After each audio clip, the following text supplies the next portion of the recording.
Hey guys, how you doing? How's it all going? Okay, let's get on to our game.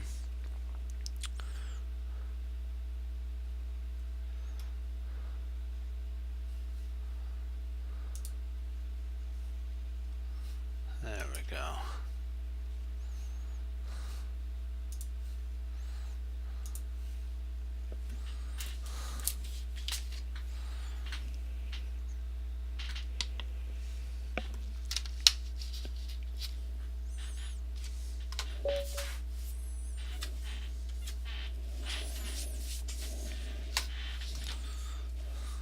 Alright.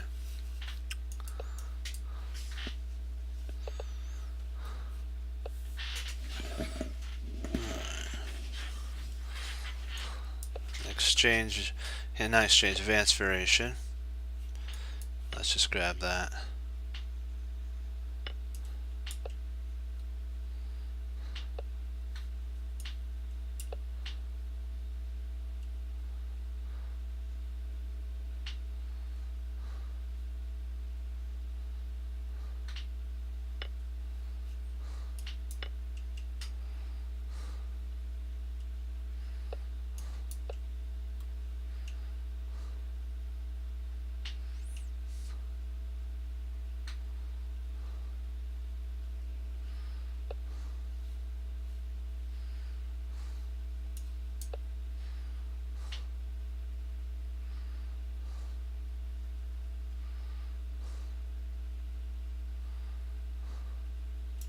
I'm trying to get to G6. Oh.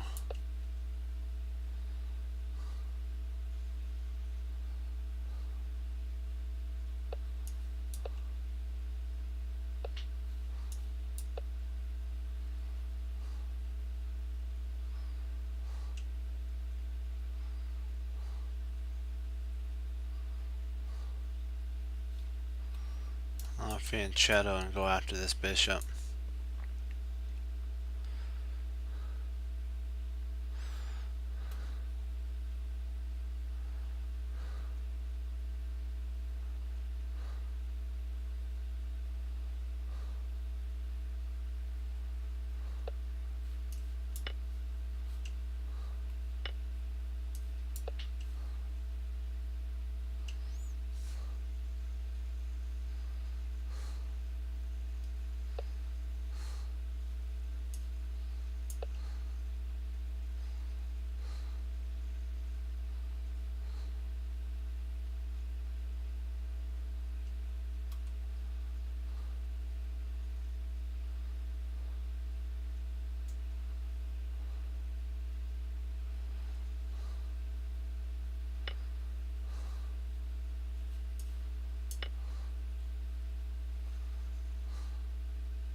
Oh, wait a second. Ah, shoot, I had mate.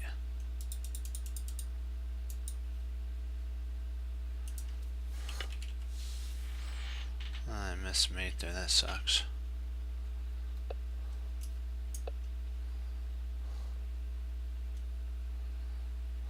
Now I have mate again. But he'll probably jam a knight in there next now.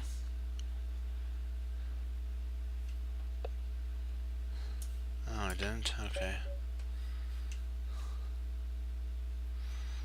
Let's see, do we have any other people on right now?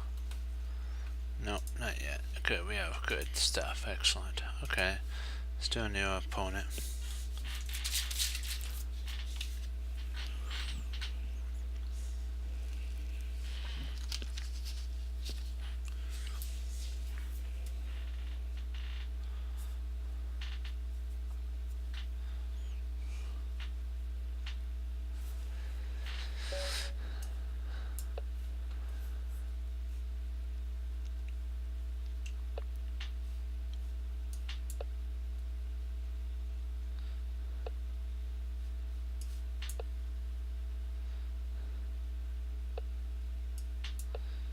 King's Indian. C4. Just, you know what? Just grab space if you can. Knight in.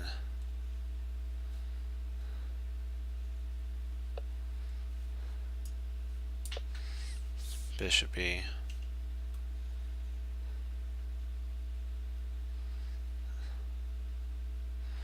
No.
Trying to see if I play H5.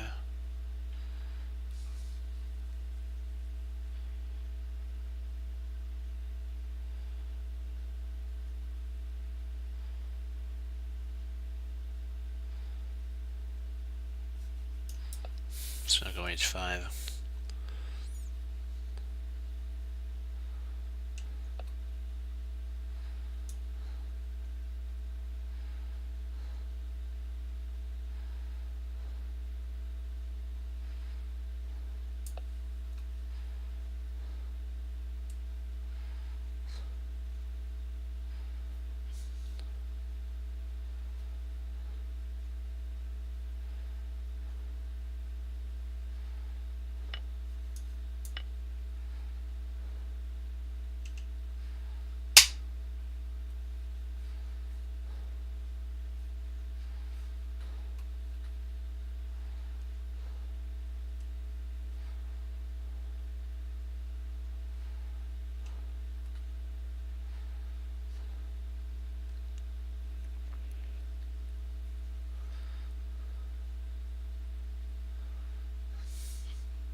I'm gonna play Bishop G4 next, and try to trade off this, and then I can pick up my piece with interest. Oh wow.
Two pieces are hanging.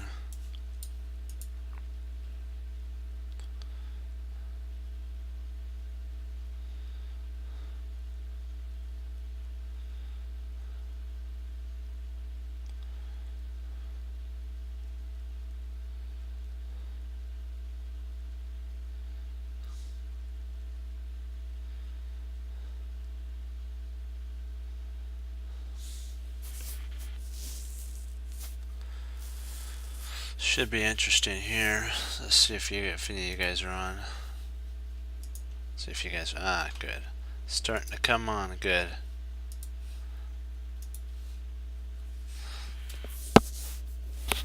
Then they'll probably not play.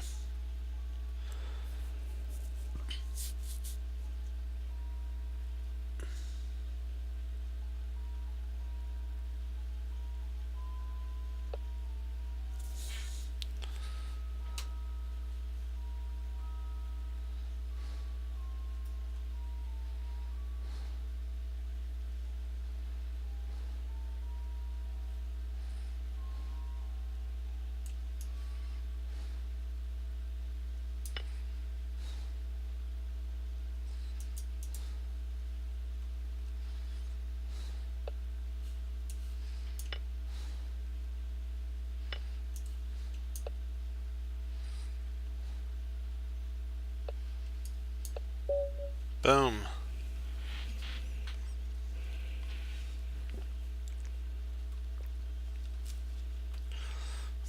Do one more, then we'll get into our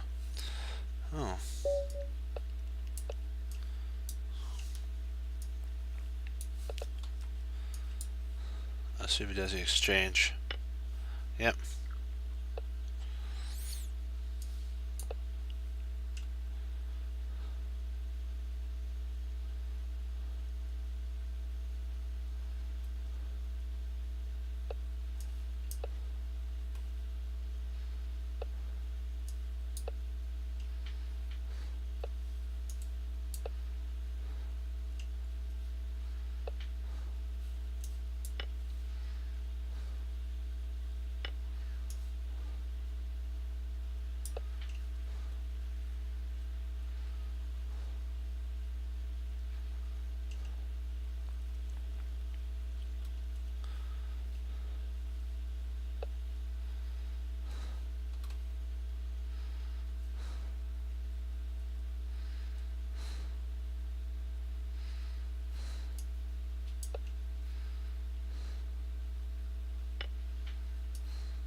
Let's see if I can't get in there.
Try one more because there was just too many blunders there.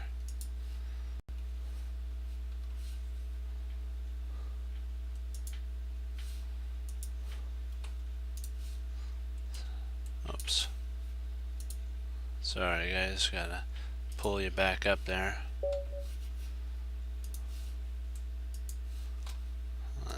Let's see if we can't apply a little bit of this here.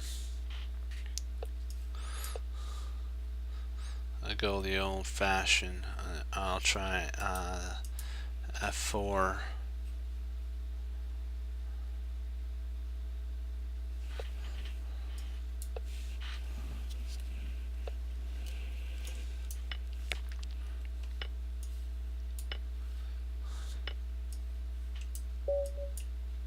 What?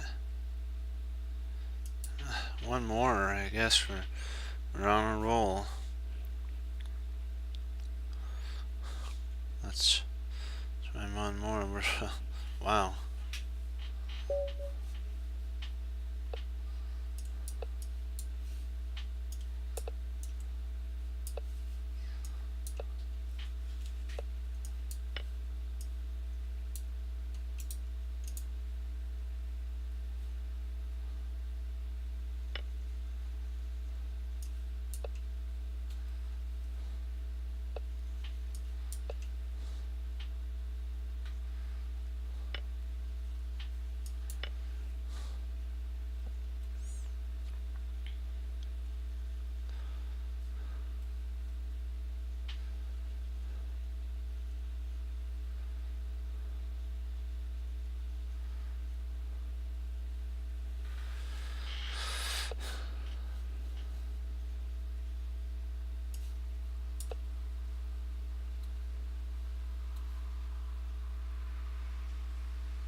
Let's just liquidate down.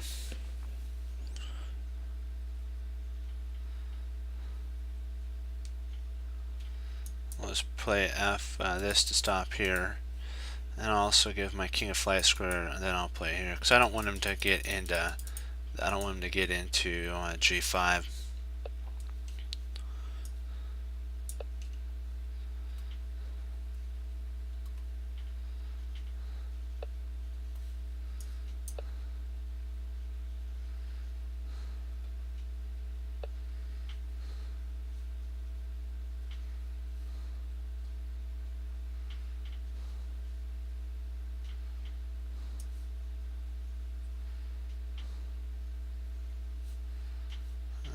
Let's see here.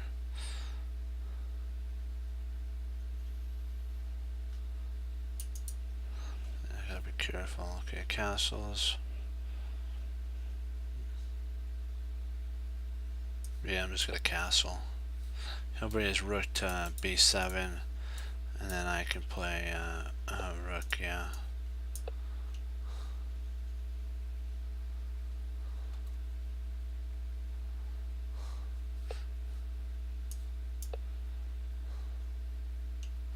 Oh shoot, that blundered a piece. Oh, that's so dumb. That was not good. What was I thinking? I should have moved my knight, and then did my knight, and then if he takes, I take, rook takes, then fork. Not good.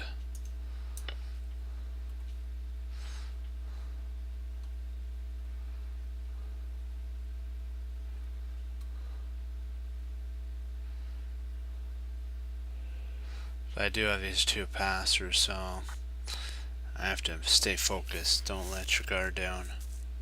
Not one bit. Don't let it down. Don't let your guard down.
pre-moved. Yeah. But I want to show you back here, and then we'll get started now, so we've got enough time here. Rather than this blunder move here, the best move would have been knight there, because that attacks the pawn. And then what would happen is, if he takes, I take, and if he gets a little greedy and plays there, I have this potential idea. And let's say he takes, right? I could take, he'll take that pawn, I grab there. Bishop takes, and then knight takes, and yes, he's got a passer. I have a passer. If he tries getting in behind it, I just play c4. He might try attacking there, but then I can check if he comes up, and now I still have control over this pawn again, and I dominate these two squares, the f and f3 and f1, so he can't infiltrate in. And I then have a potential idea for rook a8 to stop this pawn, and I also have an idea for rook to d3, which is an interesting idea as well, because that could, if he plays a4, I can get in behind his pawn. So this, if he goes, let's say it goes here, right? I go up. I'll show you. If he goes here, I can go up here. Then he'll have to come in front, and I could push. And so, yeah, I'm winning. So now we'll head into our London system. Yep. Okay. Let's do it to it. This is the London system. This is the London system, but it's other lines. So it's kind of different lines that normally aren't usually played. And then we'll have the next chapter is going to be in unconventional lines, basically lines that normally almost are not ever played. But this one it really interests me, so I wanted to go over with you guys. So come on. d4, knight a6, c3, and this is an interesting move. It's kind of like, it's a preparation move. It's kind of, it reminds me a little bit of a hedgehog kind of setup. So it's black's gonna at the right moment strike with e5, but he has to get everything proper. He has actually two strike points, c5 and e5. So white has to be on guard for that. So white just does the normal setup in London with the bishop and the knight bd. And so what we do is we just develop, because there's no reason why not. We're thinking of pushing e4, e5. Why not, take massive space? So queen to e7. Sorry, here. All right. The more natural move that would have been best, guys, is actually c3 exclam, because this is just in case the knight goes to c5, you can retreat back. This is kind of an odd move. That's why it's the other lines. And then e7, queen e7 is interesting too. This was actually played by Grandmaster Rosen. Black. And the Grandmaster's name is Rowson. And he played this move for black. It keeps the fluidity of the center pawns for black. Also gives black the ability to, at the right moment, play e5, and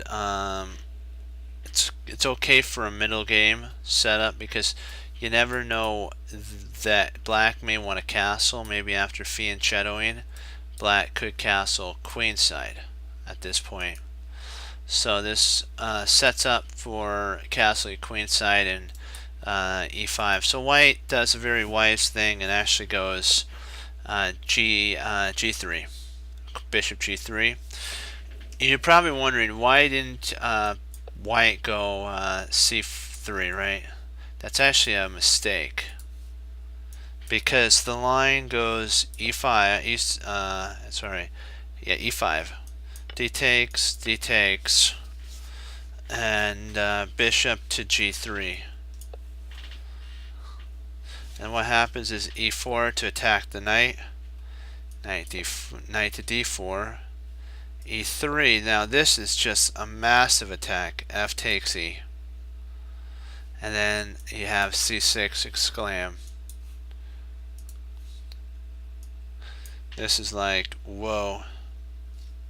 The pawn here is weak, and black is white's now the one under the gun, as they would say. So there's e4 and I'm starting to see here.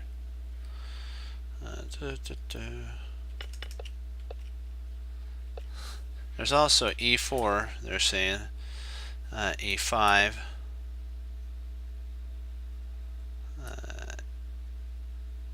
Knight takes. Oh, sorry, d takes e5, knight takes d5, and bishop to e2, and g6, and the game is equal here.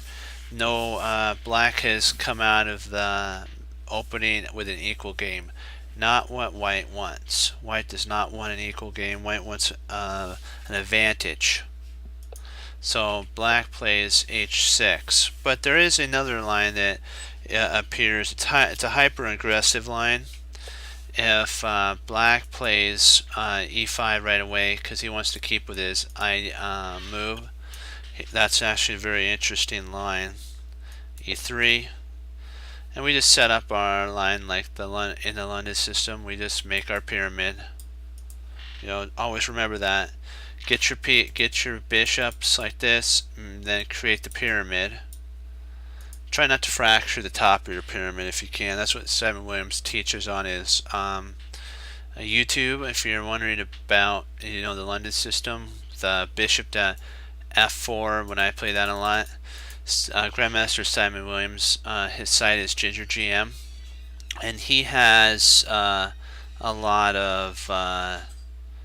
He has I believe 4 free lessons on the London system on his thing. So I don't like calling them free, but they're very good information. So if you want to learn, the basis of the London system, keep pushing. Do that, okay, guys. That'll be he's good about if you want to do the hyper bishop f4. Okay, let's see, e3, e4. Because he wants to push onward, g5. We also have the ability of going to h3, h6, h3. Now we have the ability of going to f4, rg, and then rerouting in,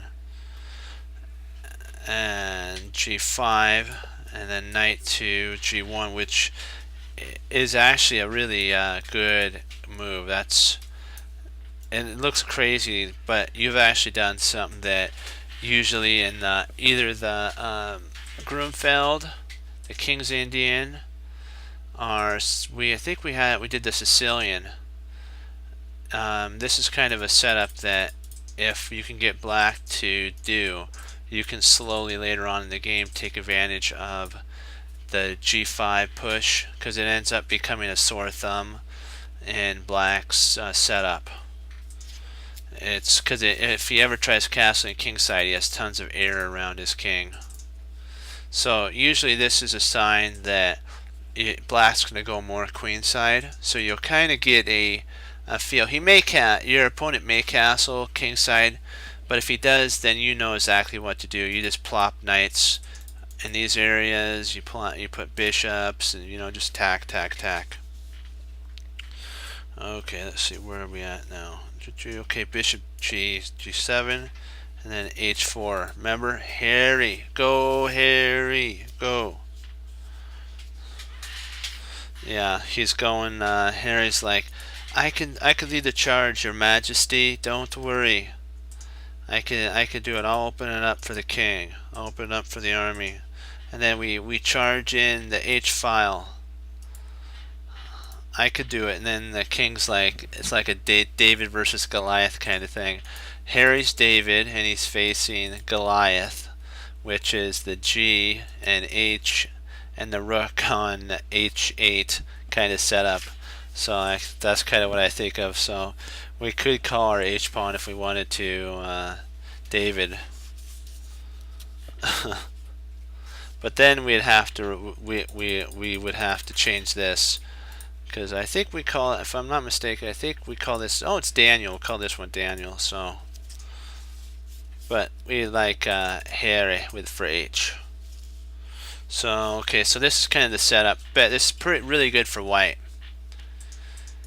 So that's why he doesn't go very hyper. Black doesn't want to go hyper and set up for any weaknesses like that. So he just goes straight H6. You know, make a flight square for your king. Potentially you leave open the ability for G5, F5, and these types of moves later on after castling, if black castles kingside.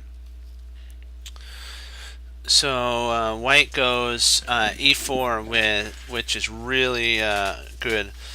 Yeah, for some strange reason, only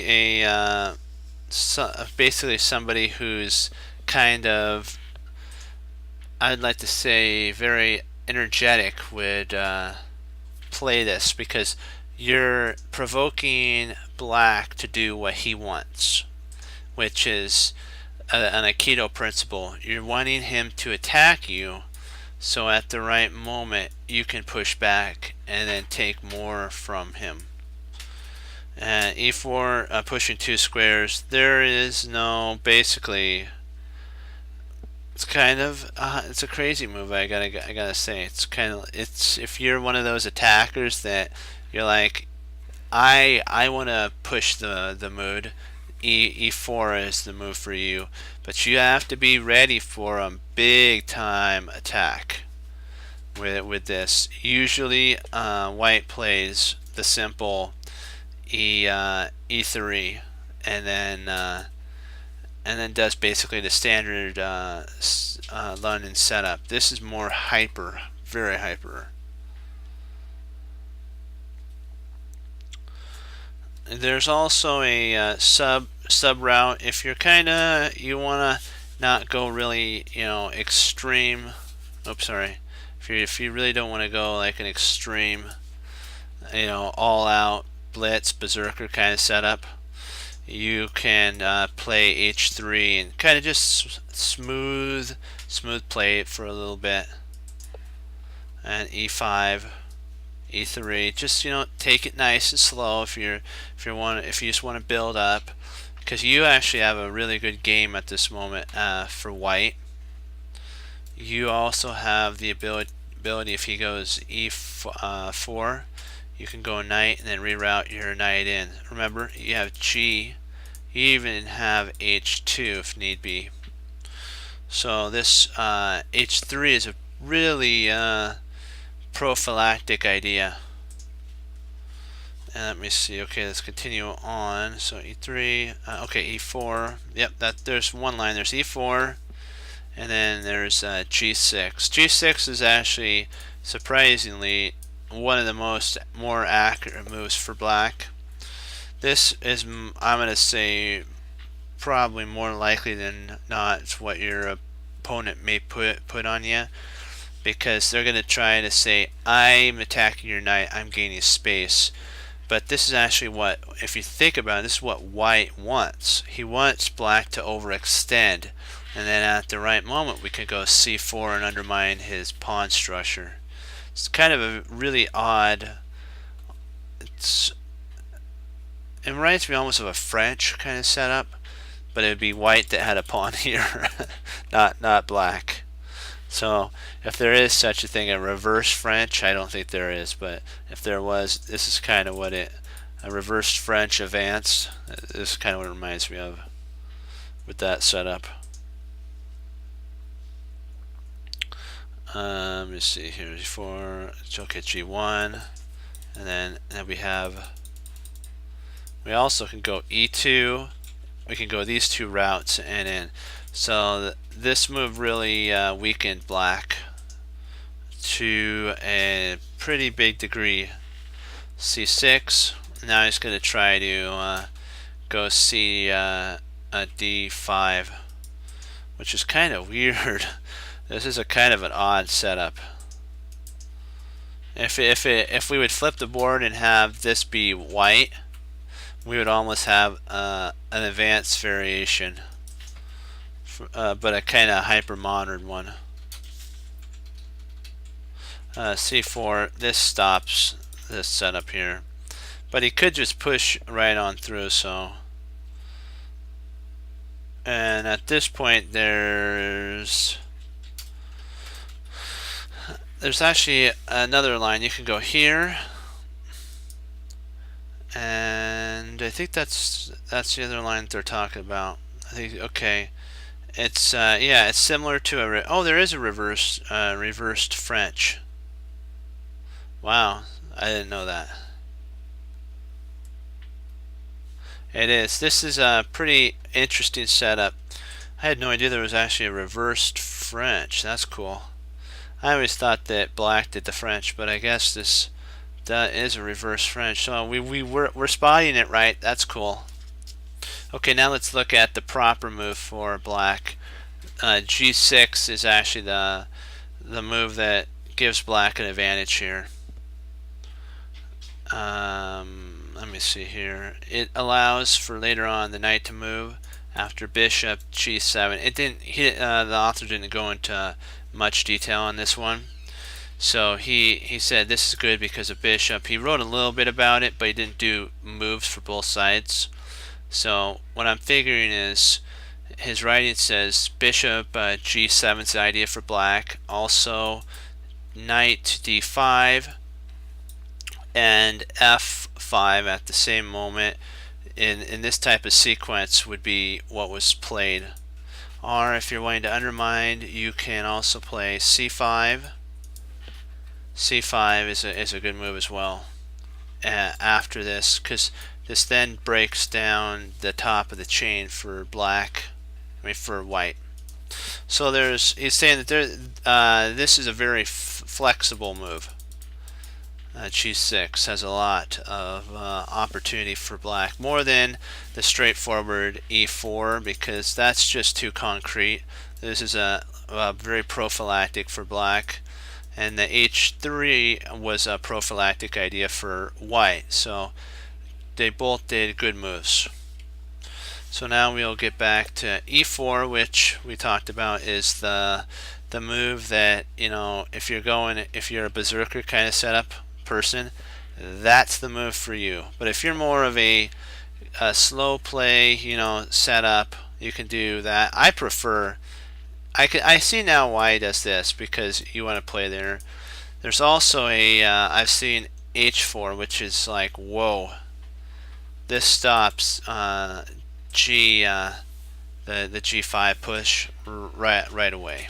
So, but that wasn't in the book. So. But I've seen that, and then you can also play this, but you have to remember that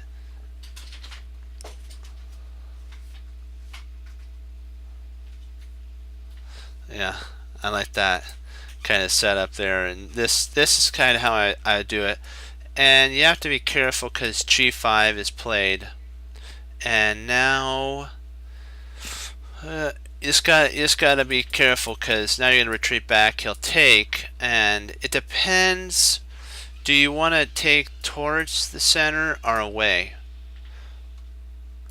In this line, I'm thinking away, because of it opens up this file here. It also shuts down that, so that if you ever had to, you could drop a knight to H4. So, but that's just my opinion. That was just my line that I sometimes play. Okay. E4. Right, where are we at now? Good, we're good. Okay. H5, which puts the question to basically white. What are you gonna do? And white goes, you can have it.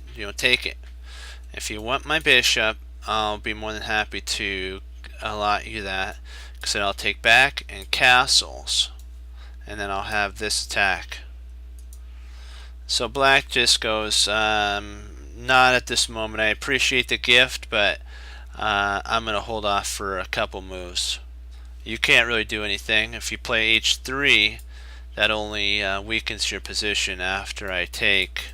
You'd have to take back then. So black doesn't do very much. I mean, he develops. He doesn't go after the bishop. That's what I should say. Okay, let's see here. Let's see. Hold on. Oops, sorry. I knew I forgot something in my notes. Oh, perfect. Here we go. This right here. This is the. I knew I missed something. This right here. This is an interesting line I wanted to go over with you guys. He plays there. This has actually been played on me before, and you need to take towards the center. I mean, away from the center. Sorry, in this setup, because you're wanting to castle with your rooks. And then if he goes e5, you castle. And if he tries c6, then you have. This is the advantage that white has over black. There's actually 6 advantages that I noticed. White has the pressure on the f rook. I mean the f file. Also, potentially bishop, and it leaves bishop c. We talked about that in a lot of our different lines of openings. Leaving c4 for the knight and the bishop is always a great idea. And queen to b3 is also playable. So you have the knight going, or the bishop going there. You have queen to b3. So you have a very flexible play. And this stops really any big attack. So if the bishop or queen tries to go to b5, g5, this bishop to h3 one is kind of awkward. It's not going to be as good because this pawn blunts the bishop's pin on g2. So that's actually a big mix of one that I saw. Number 2 is white basically possesses knight to h4 at this point. Yeah. What? Oh, these are just ideas. These are just ideas of that white taking towards and all this. This is there's 6 kind of pros to white's setup. He has this. He has the c square, c4 square open, and he also has the b3. I'm just stating what number 1 is. Number 2 is, because there's actually 6, and I was surprised that we saw this, that this square here is very vital also.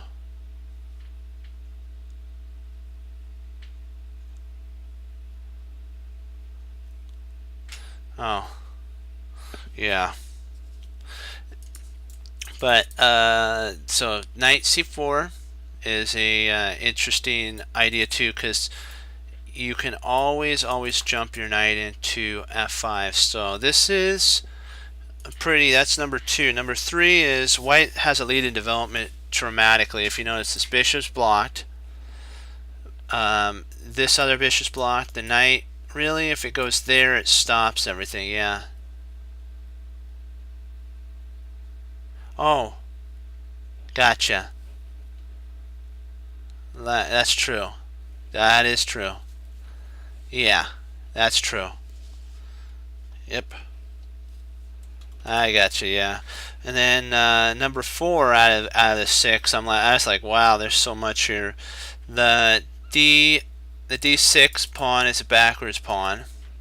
Number 5 is even though black has the pair of bishops, the game is locked up, so this favors the knights. So having the knights in this setup's good. And then number 6 is black star square bishop is and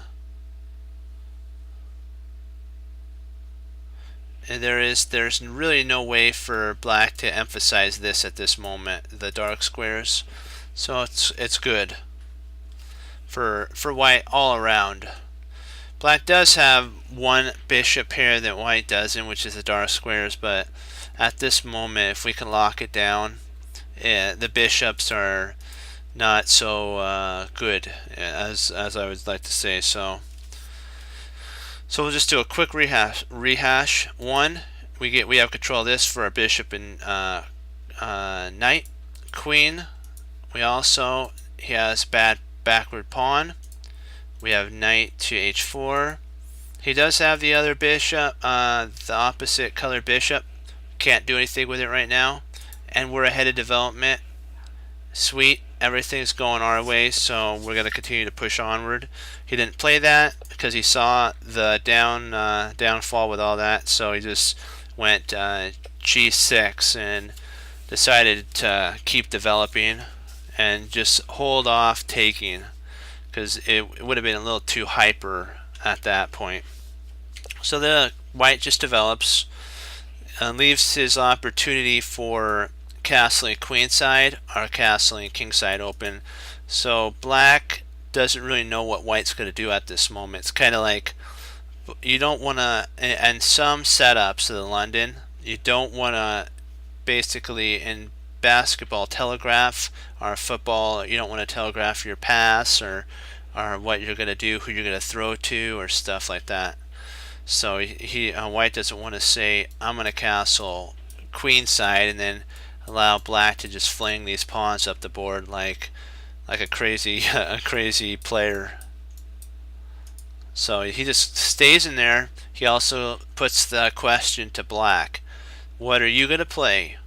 And what black plays will basically dictate which way white's going to castle. So if black goes kind of like we talked about, berserk, and goes f5, it would be crazy for white to castle kingside, so more likely he would think of castling queenside in that setup. And then maybe even black would castle queenside later on, and then it would be kind of a dry game, but it would be still fun. Even in some of the driest games, there's those critical points that are excellent. Let's see here. Okay, okay, E. So bishop g7, and then e5 exclam. So now white gets to put his idea in motion, which was to play e5. This also allows for a huge control of g6. So this knight's trapped, except for we can't really get to it. If we could somehow magically say, woohoo, look, a pawn can skip over the bishop, we would have the knight trapped. But of course we know pawns can't jump over pieces. It's not a knight. But in some lines, boy, would I love for that to happen. But sad to say, you have to move that and then go up, and he'd get out at that point. Okay. So he played b6. There's also another line if he gets, yeah.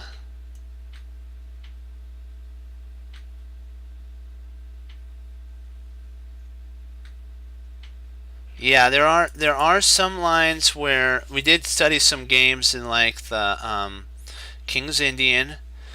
Simon Williams also, Grandmaster Simon Williams talks about you don't always have to castle. If you kind of want to be really aggressive, he says sometimes you need to keep your king in the center, and then you can launch an attack. But he says sometimes you get into positional games where you're stuck and you just can't do anything but castle. So, but there are some lines that you don't have to castle. Like if you have such a superior developmental advantage and you have an opportunity for the Greek gift, more the merrier. You don't have to castle. You just go for a huge attack. So there are lines where you don't have to castle.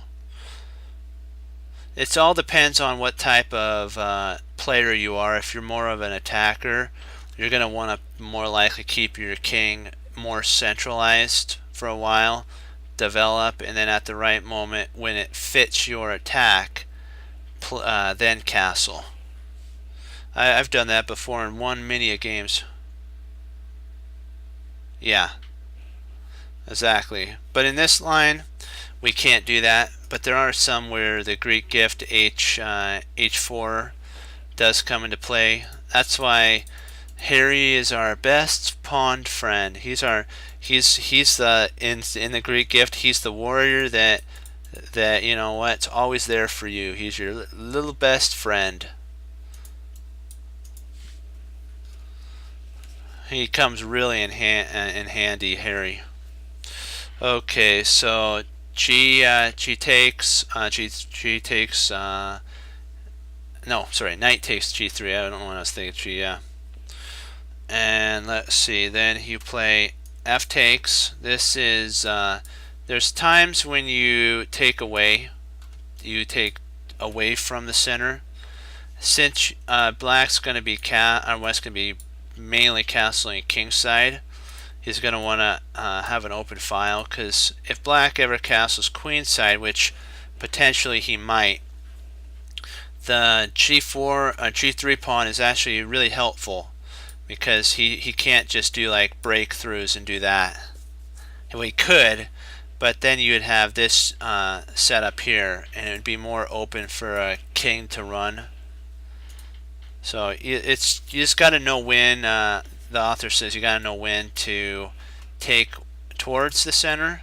Take towards center or take away from the center. It all depends, and at certain points it does matter. So we get taught to take always towards the center. Sometimes that's actually a question mark of a move. So you just gotta always be on guard for that setup. So takes, D takes, Queen C5, which it looks like a good move, but it's actually a dubious move. Surprisingly, white doesn't have to castle kingside if he doesn't want to. If he castles queenside, queenside, this also lets his other rook come into the fray too. So if black castles kingside, white castles queenside, now there's a open file for the rooks to double on, and ooh boy, it's not going to be fun for black, let's just say that. Okay, b6, oh, 1 second, sorry, b3, that's right, and queen b6, and then we just castle queenside, and white stands better here. He now has the open file. He also has a potential for a pawn storm, and then at the right moment just storm up the board with his foot soldiers. So that's why e5 is a very good move for. So white does not want to take and get into. It's kind of funny, every time we look at wanting to take for black, it loses for him. Oh, what's the engine say on taking? Let's see.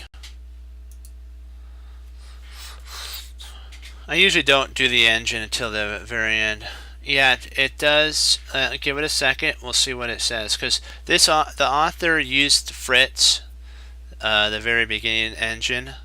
So now, if you take towards the center, it actually is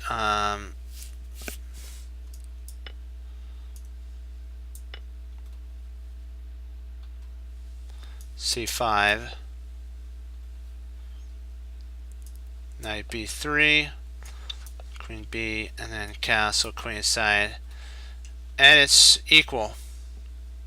So basically, it's slightly better. It's an equal game.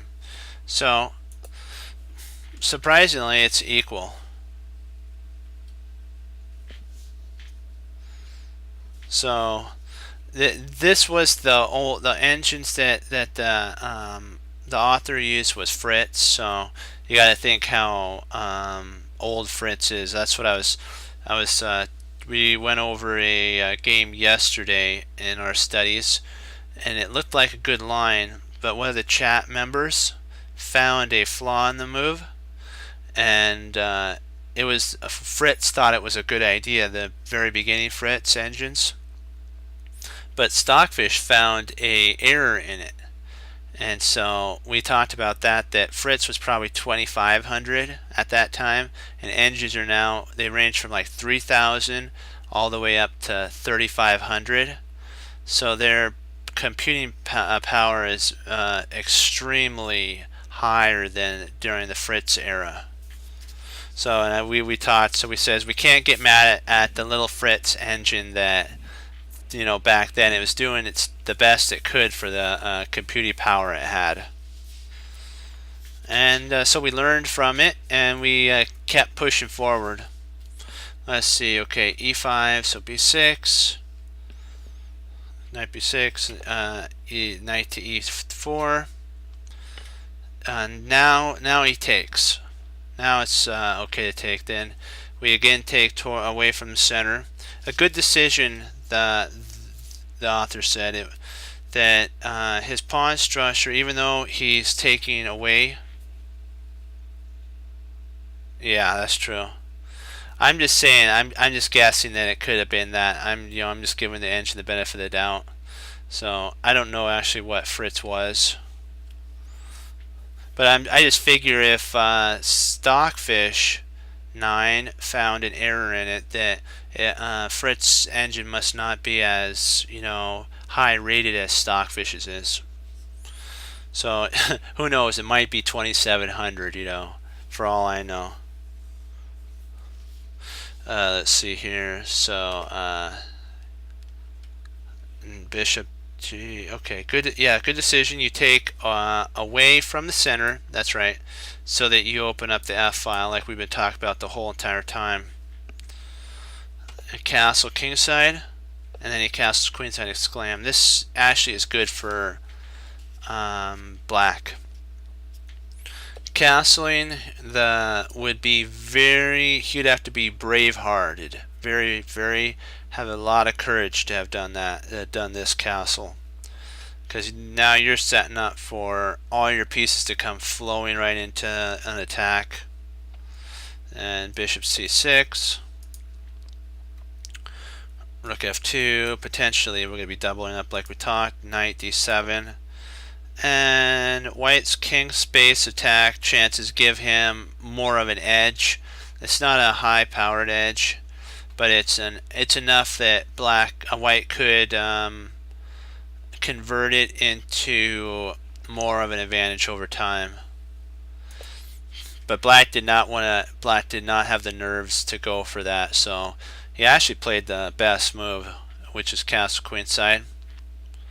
And white goes, oh yes, and then he goes, it's time. Boom, a4. It's like he's like, you may think that you are safe, but remember that once you castle on the opposite side, it's all out blitz. It's like who can demolition the other person's king before yours. Which king can destroy the other one? It's like all out blitz. And those are really fun games when that happens, because all you care about is flinging the pawns and getting your pieces down the board. It gets kind of dry when they castle on the same side.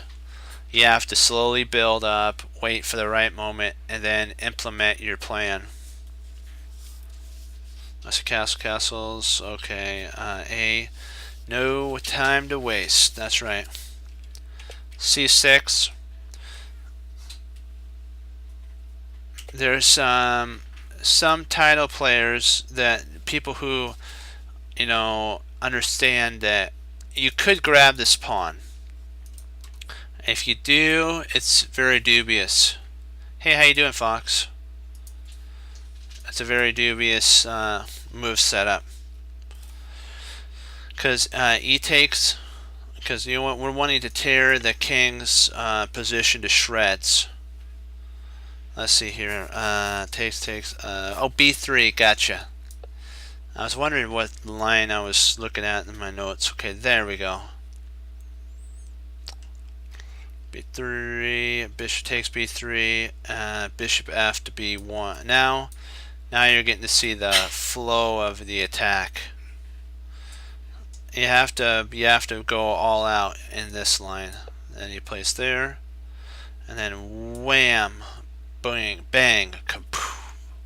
You just now annihilated Alfred for black. And this is under fire, and oh.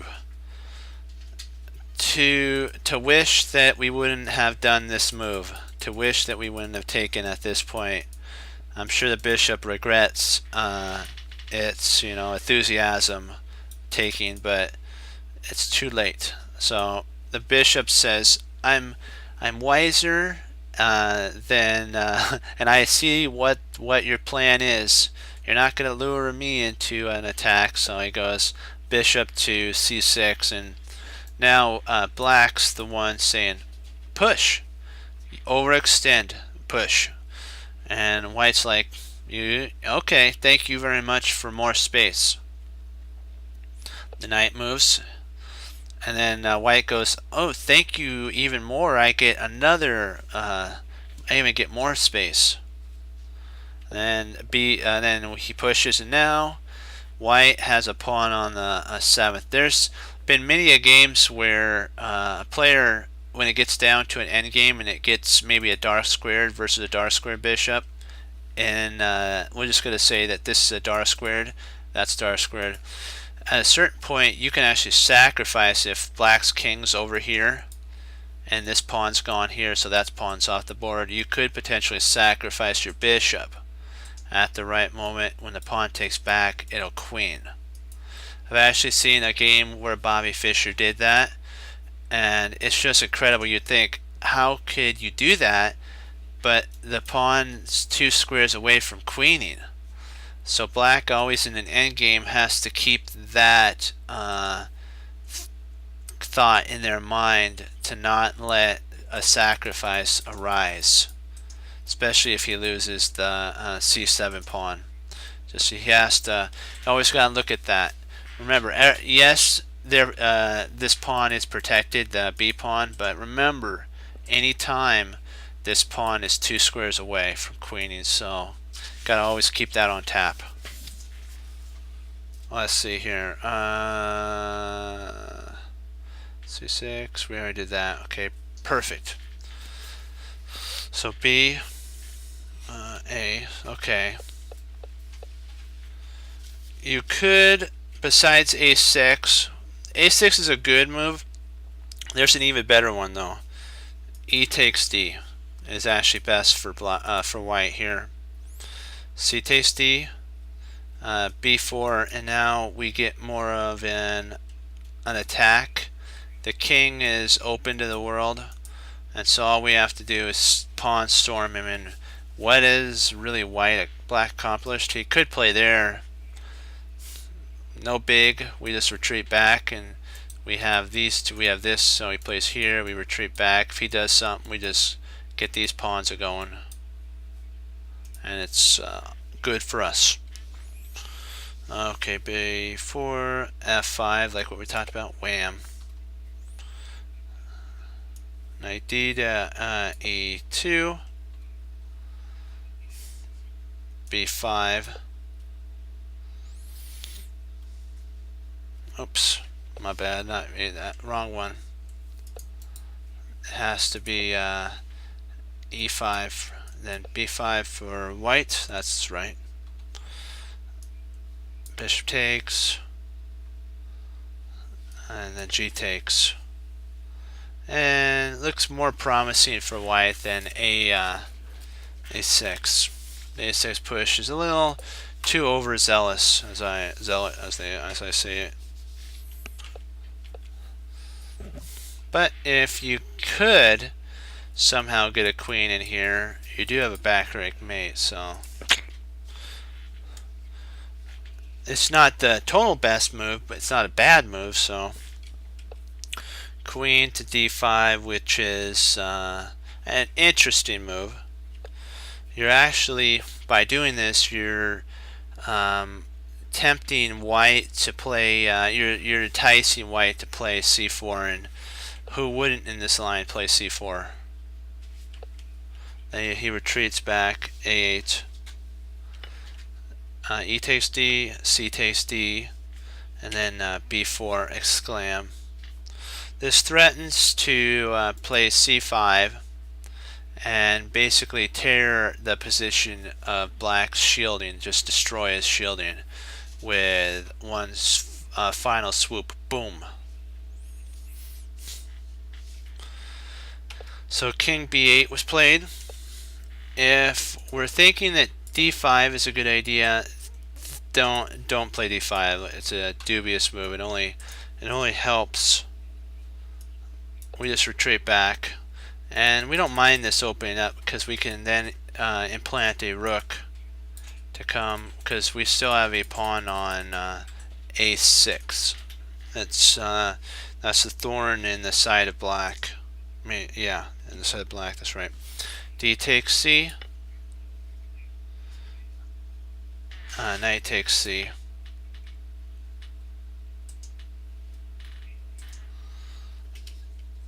King b8, and then e3 exclam.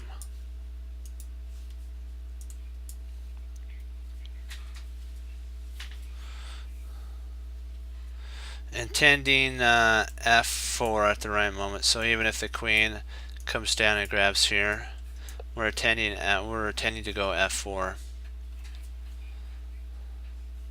And if he plays there, we can play knight check. If he plays here, then we can actually take check. Are better than that. So I need to delete that. Thinking that wins on the spot.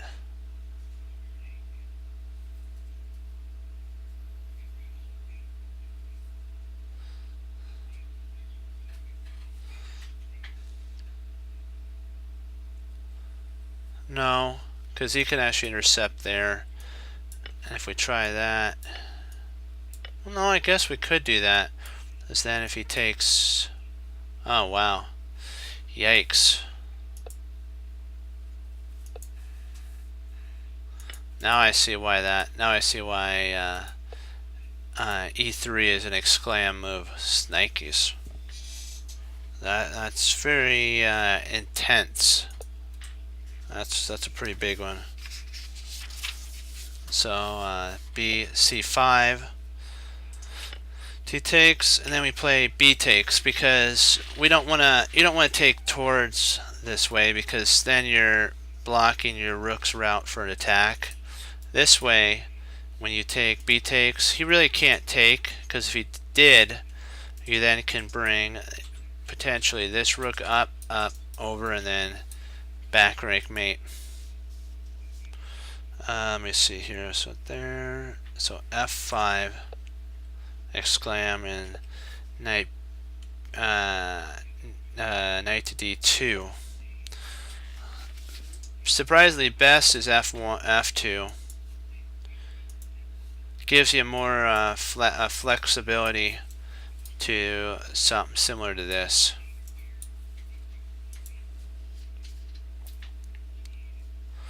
And after knight takes c5, excuse me, one sec. Need to drink water.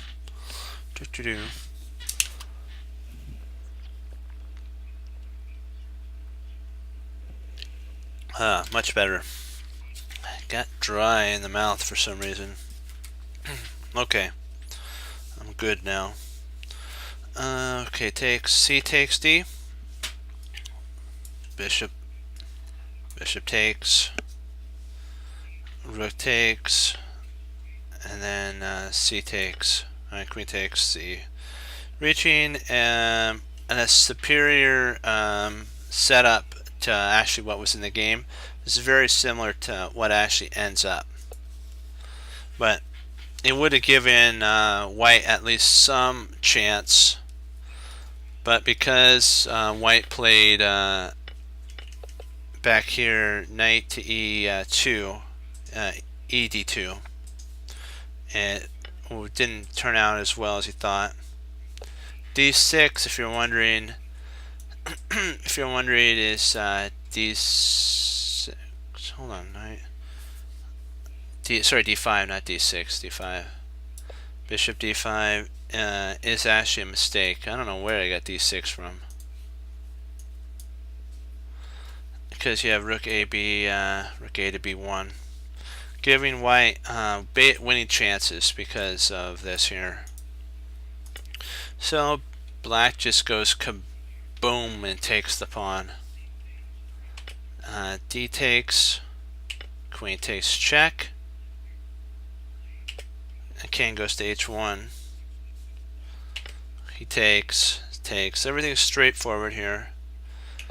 e5, and now this pass pawn is very painful for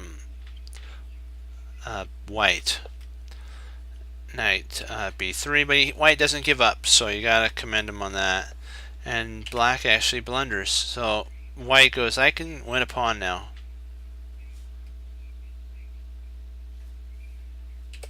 H to guard, because the idea is potentially to drop a knight in here, a knight there, something like that. A bishop to c4, queen e4, queen takes, bishop takes, and then king to g1. Black's excellent defensive maneuvers have kept the attack at bay from white, so white can't really do any attacking right now. And his white's minor pieces are basically floating around the board. This is on pre, this is on pre, this isn't on pre, this is on pre, so you have like this, and these two actually in theory are on pre, which means able to be captured.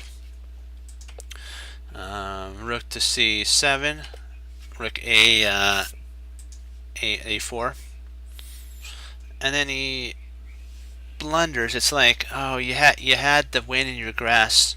He goes g5. No, no, no. You need to pin the knight. Go for the kill. Sorry, go for the KO. Go for the knockout. This is an exclam. This is like the end. It's the chain reaction of the end. Let's see here. There. Rook b4. Rook e8. So now we have we're attacking. He's attacking this piece. We're attacking this piece. Not e. Sorry, not e8. What is that? E8. There we go. Not e7. Wrong piece. That actually gets an exclam.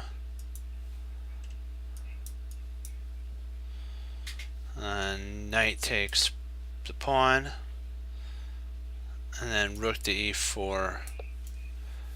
Now we're attacking this way, we're attacking this way, we're attacking that way.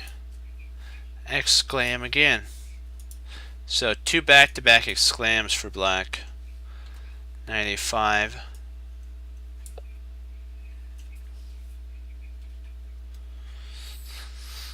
Bishop d3.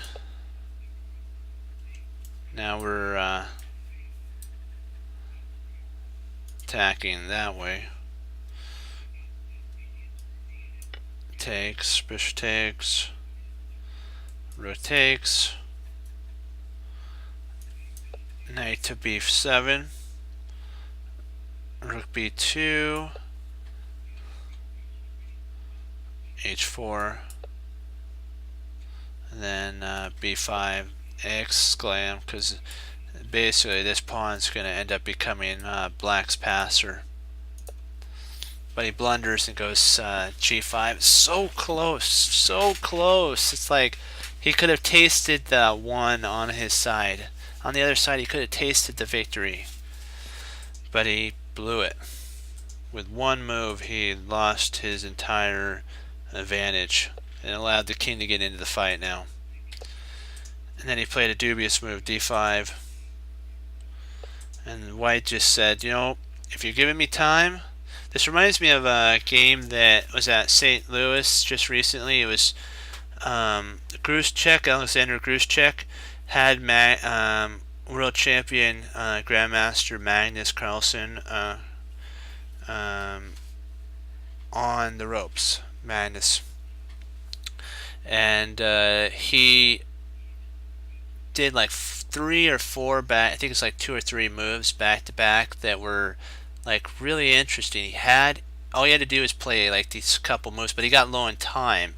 So as I remember what has always been taught to me by my teacher, that time is the great equalizer in a chess game.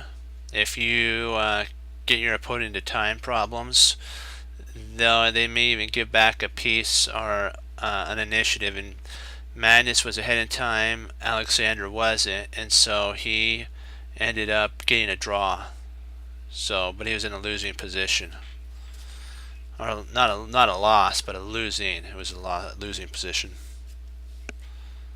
So that was really interesting. So c8, black. This is again time pressure. Black blundered under time pressure.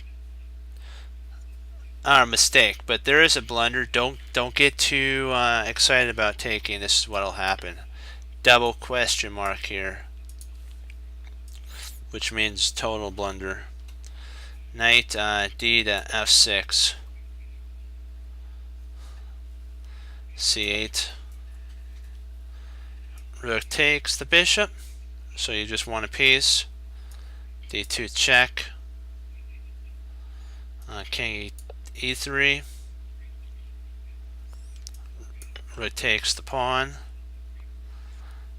Knight takes check. So remember this weak pawn we talked about? Hello, hello. Remember we talked about 2 squares away from queening? This is a wake-up call for black now. You're in big time trouble. When that pawn came off the board, king d8. Knight a to c again. Now this is going to end up becoming a queen. Oh man alive, black's in big time trouble. I would not want to be black. So e8. Rook a4.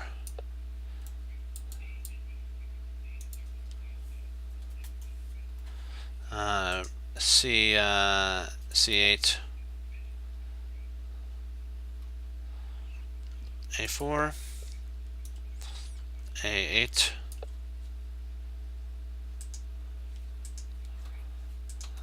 and then rook to b4, which is an exclam, yeah.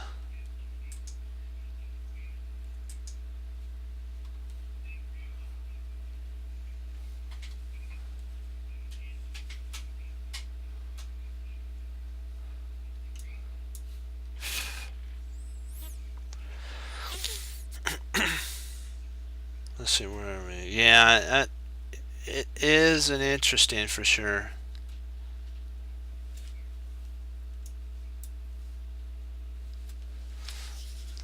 So this is kind of the setup. Then this is winning for white. So that's why he couldn't take. He played king to c8. Not c8. Yeah, c8. That's right. I was still thinking of the other lines. Bishop d3, and all of a sudden the awkwardly placed white piece ends up generating some counterplay. This bishop here was awkwardly placed, and now it could actually take a pawn with check. c5, boom, bishop takes. So it grabbed a pawn. Now it's no longer awkward. c7, knight to d3, attacking the rook. All the pieces are starting to coordinate better together. c4, rook b7, b4, which white wants black to take, because this only benefits white. So g8 is what was played, and that's a mistake there. Black still can struggle onward slightly with takes, knight takes, c4 here, and then king to e3. And now white has one thing that black doesn't have: more centralized king and 3 pieces. Even though white doesn't have a rook, he has 3 versus 2, which my teacher taught me that's enough to checkmate a king. So this is kind of a scary situation for black, especially when he's exposed, and potentially the knight to e6 is an idea in the works, let's just say. Okay, rook b4,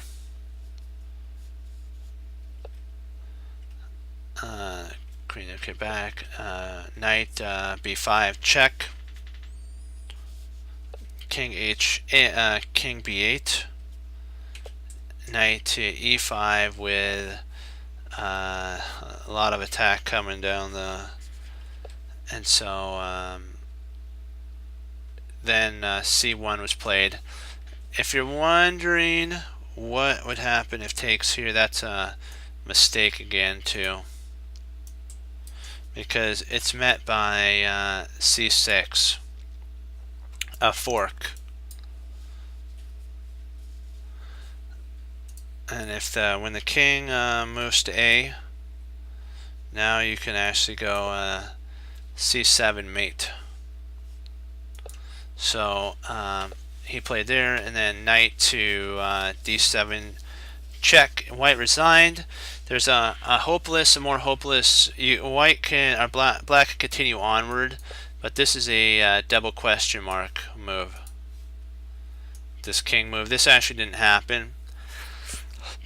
They resigned before this, and so check.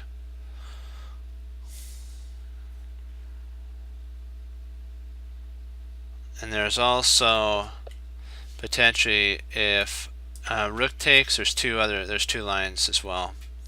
Rook takes, bishop takes.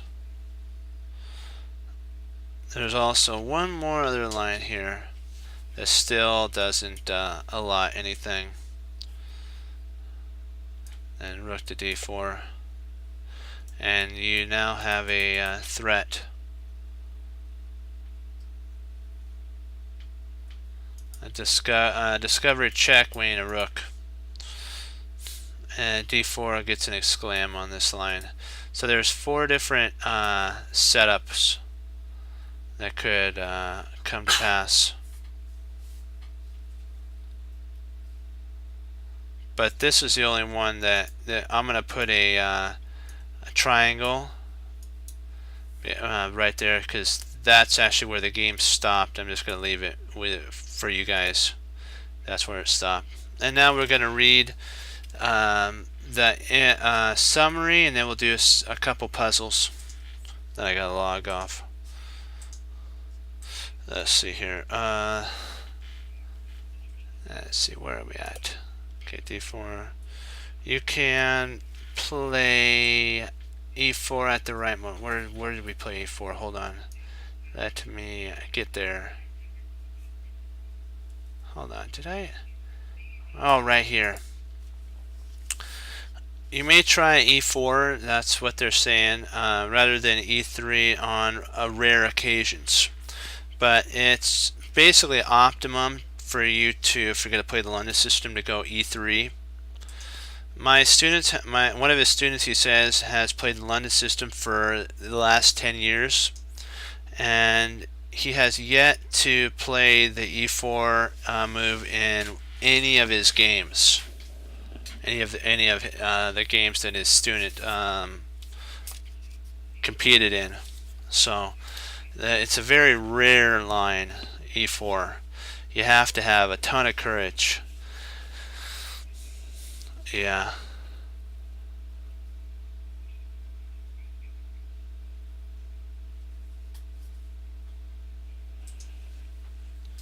So we'll get into some puzzles, and then I'll leave these puzzles with you. This is the one last night before we got disconnected from the server. This was the one, and so I'll allow you guys to put in the line and work through it. I'll be right back.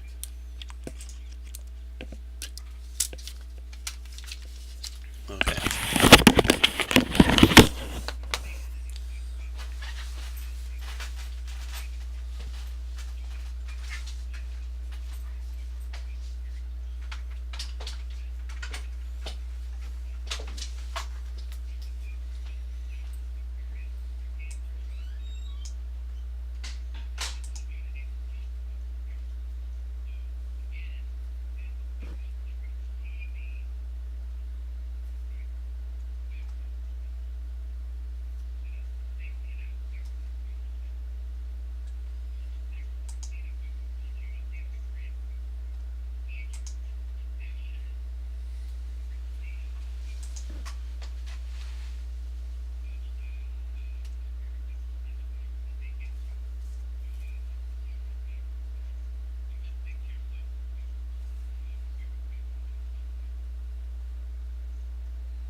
Yeah. So bishop takes, and then knight. Let's see here. Yep. So yeah. That this one's the bishop takes d5, and then when bishop takes d5, we played bishop takes d5.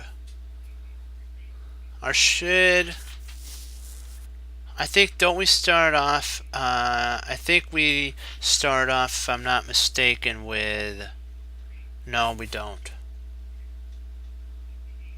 Yeah, you're right, we do start off with that, I forgot, because this, if he does take, I remember what we talked about here, if we take here and he tries taking there, we could actually grab the bishop. And then we win this rook in the corner. That's what we were talking about, that's right. And then now we play bishop takes, then knight takes. Because if you take this at this moment a little too soon, he can actually come and grab that move. Then you take there, and then the queen could take, and you don't have as big of an advantage. But if you take here, if you play bishop takes, and let's say he takes here, right? You grab that and you pick up a rook in the corner. That was our idea. If he tried to grab this, a little too premature. Alrighty, good work, guys. Let's keep pushing onward and upward. Okay.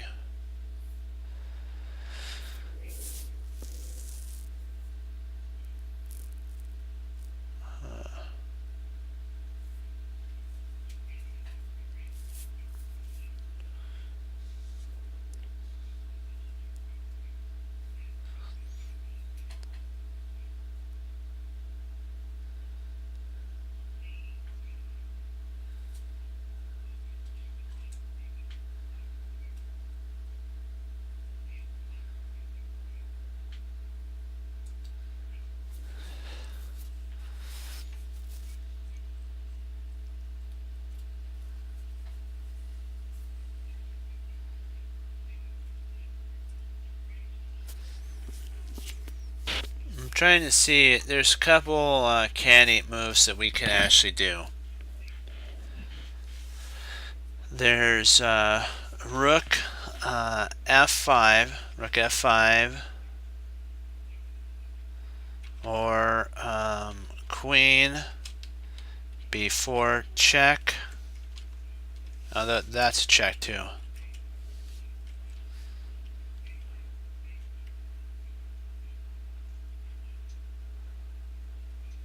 I think those are the only two, if I'm not mistaken. Is there any other ones? No, I think these are the only two candidates that I see are the most forcing at this moment. Well, nope, there is one more, but I don't like it. It's queen to f5 check. That can easily be blocked though with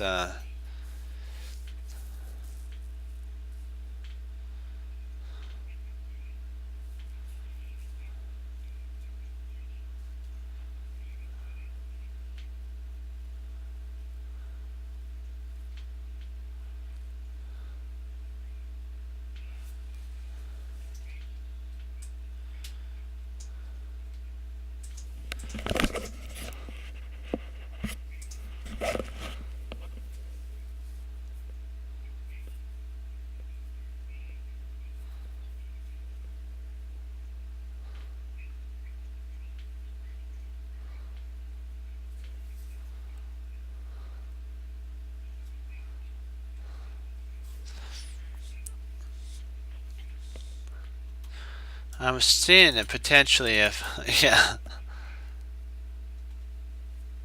It's okay.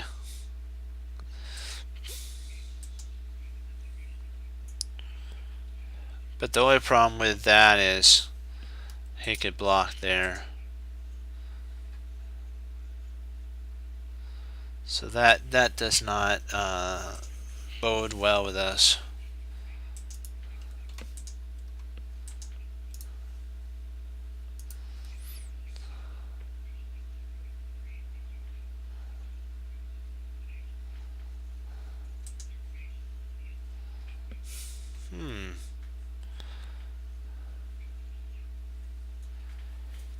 Is this an idea? With a potential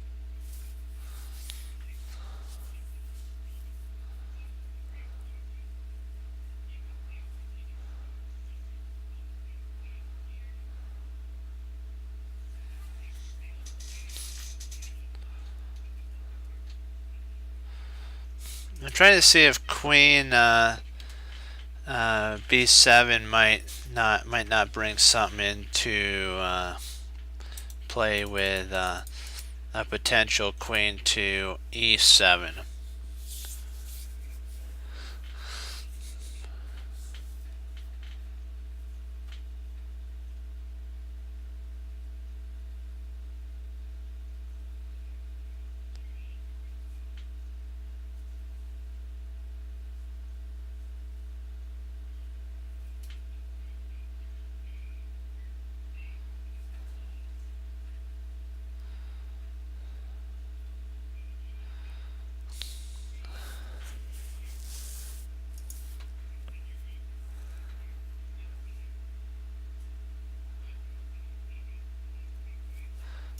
We play there. He's got queen.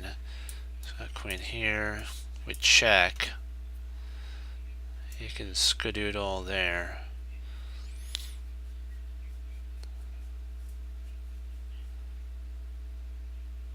We do at that point have queen to c4 with a mate threat there.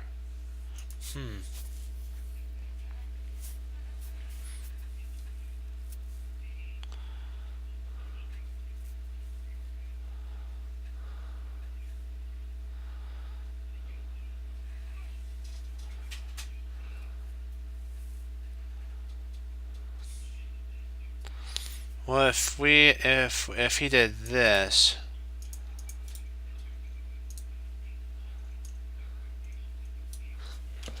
we played that there. I believe we could play rook to f5 check.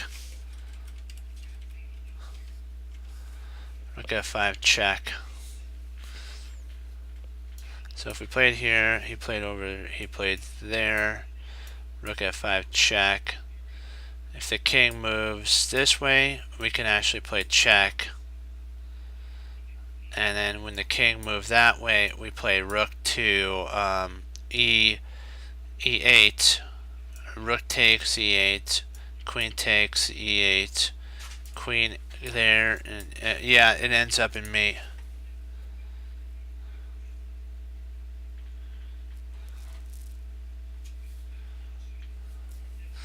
Yeah, this line actually ends in a checkmate if I'm not mistaken. Let me see. Let me put it in the line. Okay, check. If he goes king, so I move this up here. King g8. We have queen to f7 check. King h8. Rook e1 e8 check. Rook takes e8. Queen takes e8. Oops, that's a check. Queen f8. Queen takes f8 equals, I believe that's mate. That should be the mating line right there if he plays that.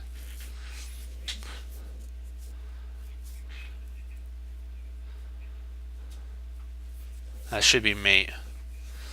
Because you start here, he comes over, you check, he comes over, you check, he comes over. Oh, wait a second. Oh wait, I did blunder. That I forgot that his rook was on. Yeah, that doesn't work. Yeah, yeah, yeah. Cause yeah, that doesn't work. Now that I think about it. Well, let me see. Yeah, it doesn't. Cause my the idea. Excuse me. Excuse me. The idea. One second. I gotta get a drink of water. Somehow I think I breathed in something in.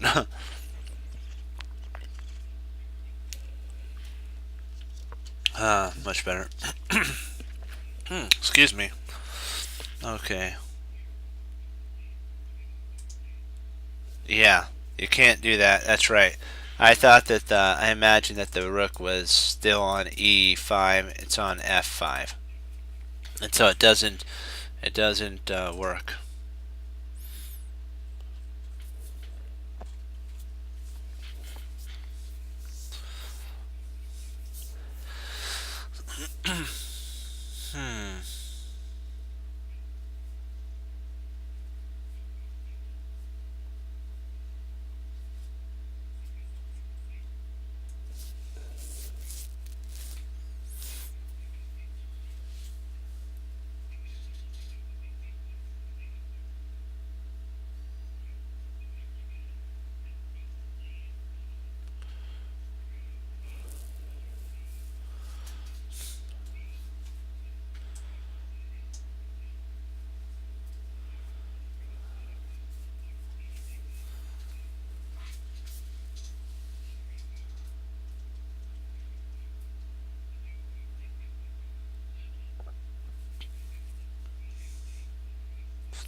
Yeah, I'm trying to see if we can't do this, then after the king moves,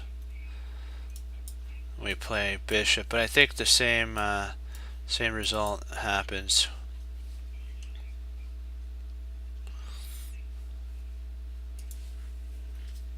Hey, how you doing?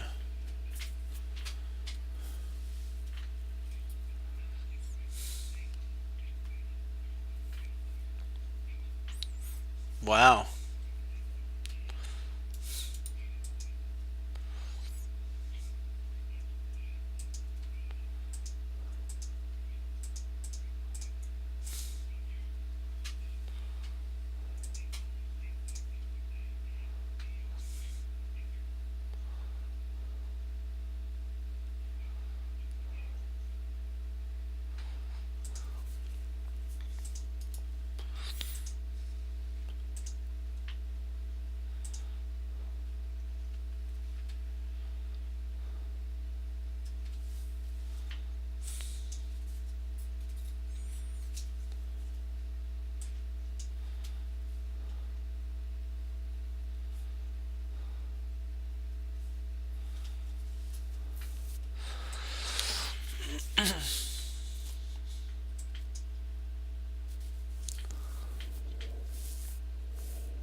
Well, maybe we can play rook f5, then rook to this might be an idea.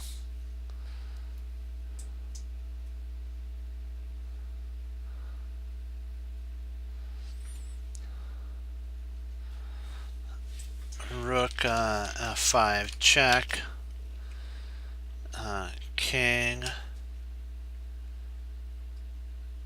g8, and then queen to e7. It's kind of what I was thinking.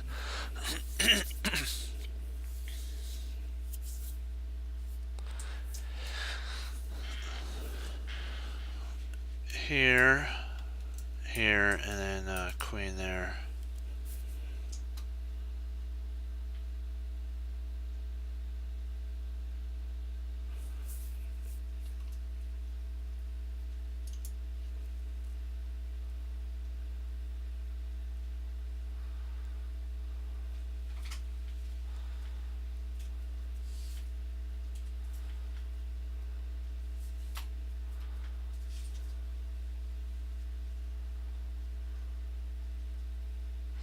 Yeah.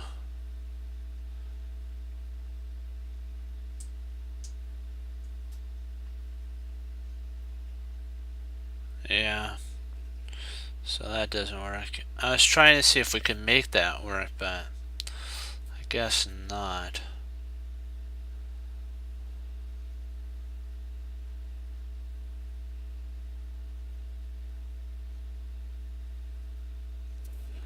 Huh.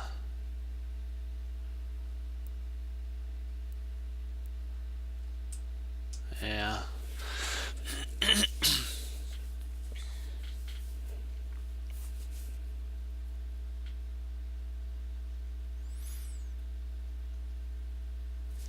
Boy. So since that doesn't fly, then maybe before.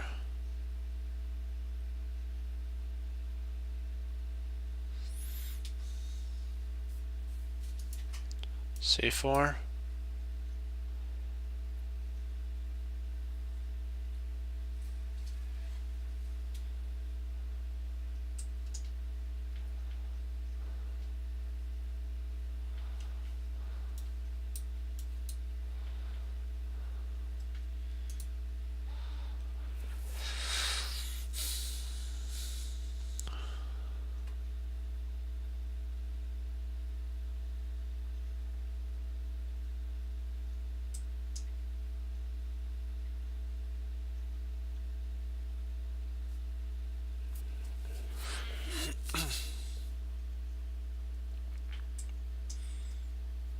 Boy, boy, boy, boy, boy, this is a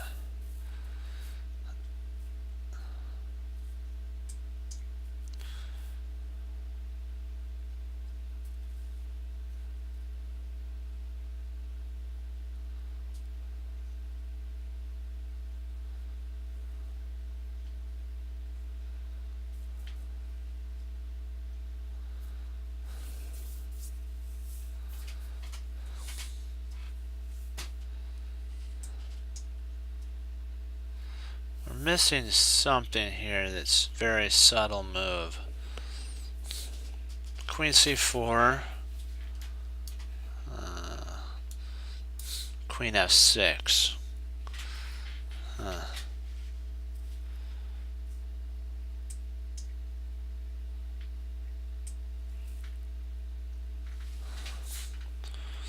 Yeah, we'll check the game out.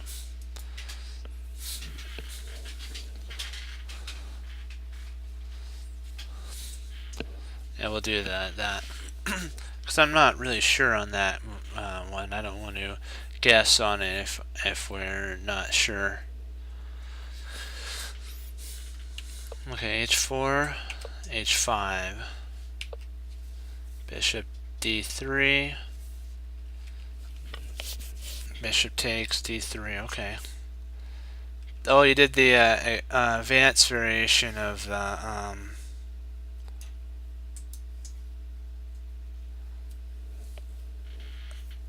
Caro-Kann, right? C6, Knight F3.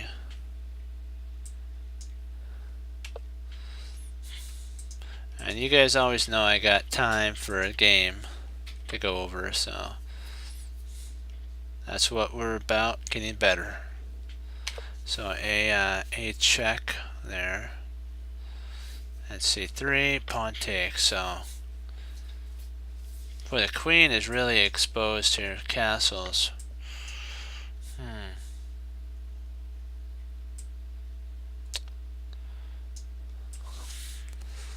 Thinking about developing a piece. Bishop to E3.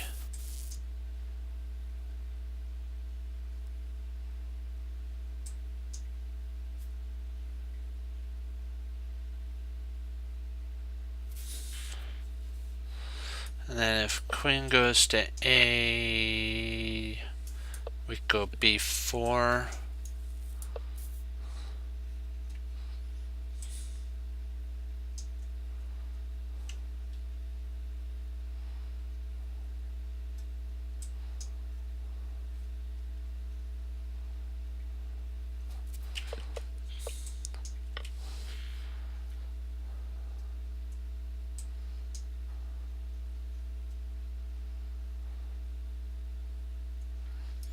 There's also this move here too. You're provoking that, so takes. Then you can castle and bring the rook there. So yeah.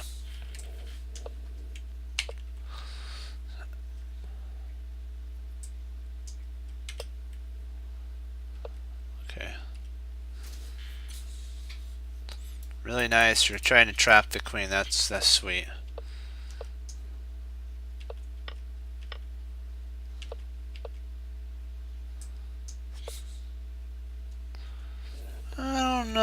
I might actually have that line taken, then play a a3. See if we can't take some puck shots here. But I think he was planning on something like that. Yeah, so I don't know if this would have actually planned out the way we wanted. Yeah, so I think that was the correct move, moving back. You always gotta think of their counter attacks. Nice, this idea to take their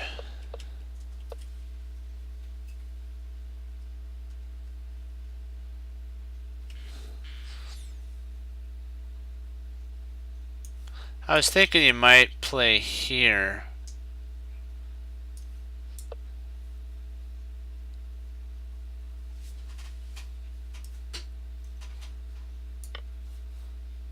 Oops, can't play there. No, no bishop protection.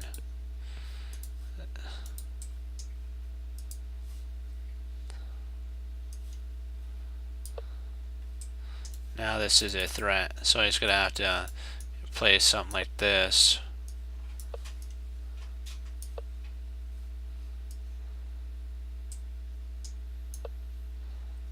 And his queen's trapped.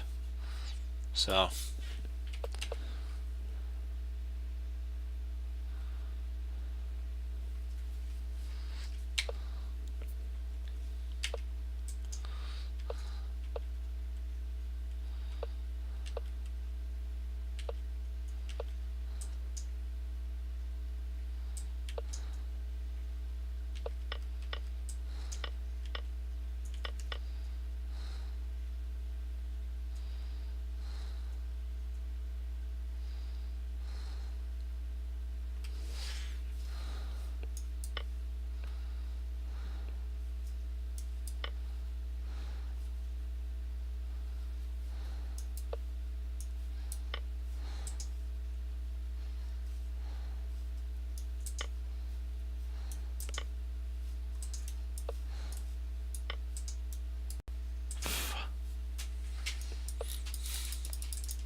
did you consider B G4 at all?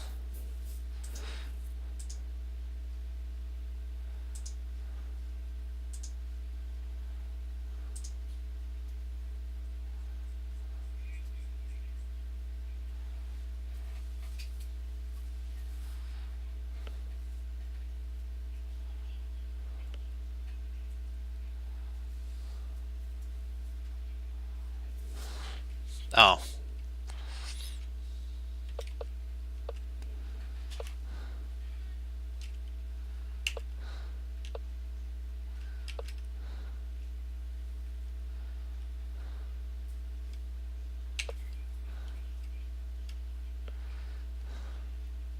That is interesting. I do want to check some out though.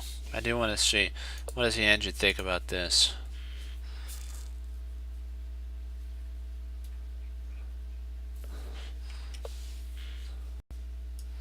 What's with that? Why is that so bad? Oh, because of here.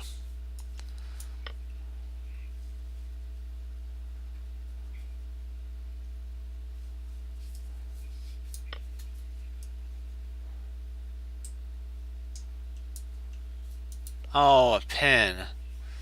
Drat. That's sneaky there.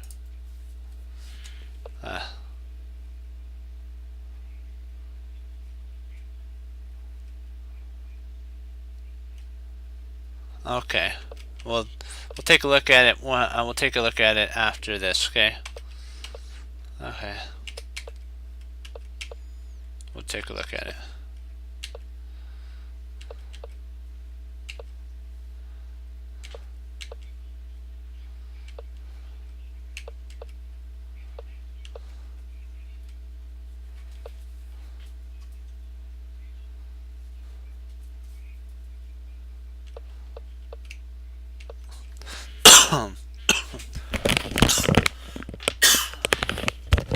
Excuse me. Okay.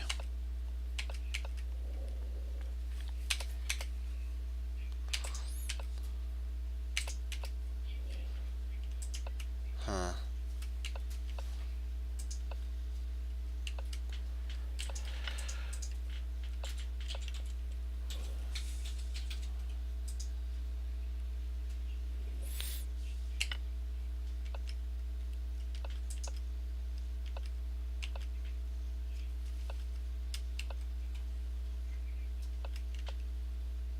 Wow, the pieces are flowing in.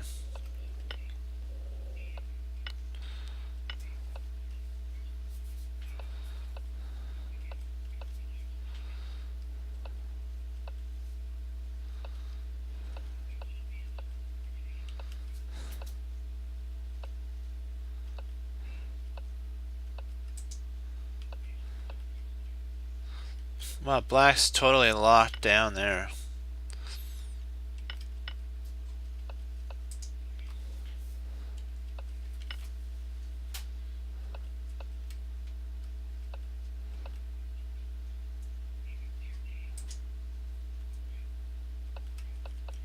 Don't be tempted to push this, because you'd be surprised. You get to shock your life with that. He doesn't have any defense. But if, let's say, let's just make a move for white. Now if you tried this, you can't, because then that would happen. But if you pushed one move, if you did this, this would be playable, because this rook's not protected anymore, and so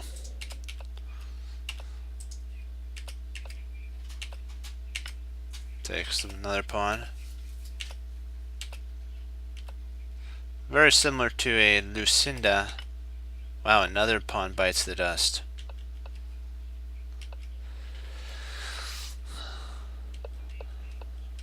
And it's game over at this point. We'll look at the puzzle. We'll do this one puzzle. Let me see. And then, yeah, we'll finish this puzzle up, and I gotta log off. Let's get this one good. Okay, guys. There's a couple. There's three checks. There's check here, check there, and then there's a check there. So which one would you think it might be?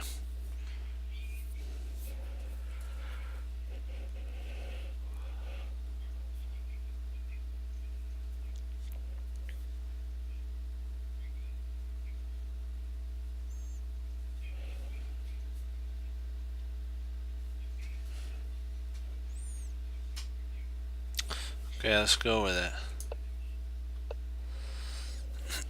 Okay, the first move is that, yeah. So we're good so far.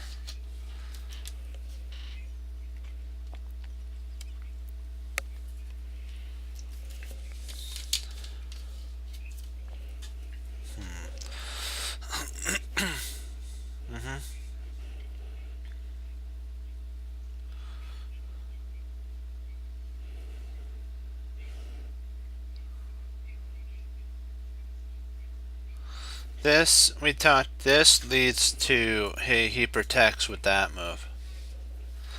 If you played Queen E7, he can actually retain his advantage with Queen to D6. Oh, true. Yeah. No, I believe you're right on that, yeah. That does, if we play here, yep. Wow.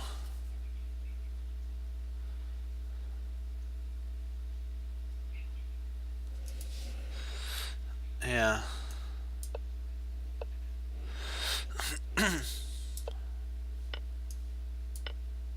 Nice work. Nice work. Okay, do you guys got any questions before I log off on this? You have any other lines you want to look at? Yes. What is it? What is the line you want to look at?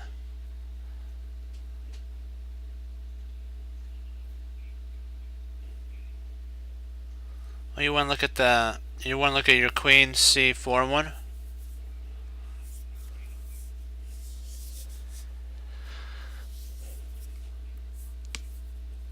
No questions? Okay. Okay then. If you want the number for this puzzle, I'll send it to you too, because I know you'd probably want to look at that. It has a lot of good stuff in it. Let me see. 9158. Yep, there we go. There we go. That's the number if you wanted to take it and analyze it a little more. Okay, guys. Wanted to thank y'all for coming on and logging, and we're doing good. Gotta keep pushing forward. We're on all the games. We're 100 for 100, so we're victorious in all those games. We didn't miss any puzzles today, so today's a diamond.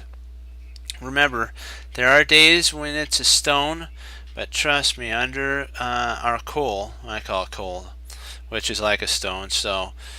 But under great pressure comes a diamond. So, when we're put under that, we turn into a diamond. We have diamond days. Enjoy them. It's the peaks and the valley. But like Bruce Lee said, there are no limits. There are plateaus. You must not stay there. You must go beyond it. As well, he also stated, knowing is not enough.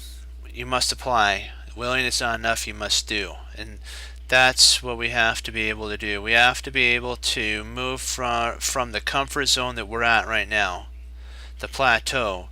We got to climb up that hill to the next one, and constantly going up those hills to the next safe spot. And like Maurice Ashley said, love the plateau.